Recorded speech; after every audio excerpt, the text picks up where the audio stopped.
Very good morning to all. সবার দিন খুব ভালো কাটুক আর সবাই খুব ভালো থাকুক। অনেক দিন পর গাছের ভিডিও করছি। আমার বারান্দায় আজকে এত সুন্দর রোদ পড়েছে যেটা শেয়ার না করে পারলাম না। আজকে একটুখানি আমার টবে যেই গাছগুলো আছে সেগুলোকেই আরও একবার নতুনভাবে উপস্থাপনা করার চেষ্টা করলাম। যাই হোক, এটা হলো জারবেরা আর এটা হলো রঙ্গন। এইটুকুনি একটা টবে এইটুকুনি একটা রঙ্গন গাছে কত থোকা থোকা রঙ্গন হয়েছে। আর এই হলো আমার রজনীগন্ধা স্টিক, আর এটা তুলসী গাছ নিজের মতো করেই বেড়ে উঠেছে। এটা হলো আমার ডবল পেটালের অপরাজিতা, সাদা অপরাজিতা। এটার একটা হিস্ট্রি আছে, পরে শেয়ার করব। এটা হলো আমার শো স্টপার, আমার ভীষণ প্রিয় গোলাপি জবা। এটা হলো আমাদের কাছে উচ্ছে। আমি পুরোটা দেখাতে পারিনি, যতটুকু পেরেছি নিয়েছি, একটু পেকেও গেছিলো। আর এটা হলো নীলকণ্ঠ গাছ, নিজের মতন বেড়ে উঠেছে আর কি দারুণ লাগছে আজকে রংটা।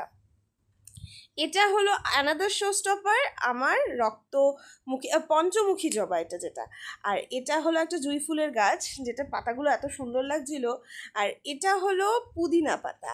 হ্যাঁ, পুদিনা আমি মাঝে মধ্যেই বসাই আর তুলে নিই। আর এটা হলো আমার পাতিলেবু গাছ, কিন্তু এটা অ্যাকচুয়ালি পাতিলেবু না, কমলা লেবু বলেই এনেছিলাম। এবার অ্যাকচুয়ালি এটা কী লেবু জানি না, কিন্তু এত সুন্দর হয়। খেয়ে তো দেখি না, কিন্তু ভীষণ সুন্দর, দেখতেই পাচ্ছ তোমরা।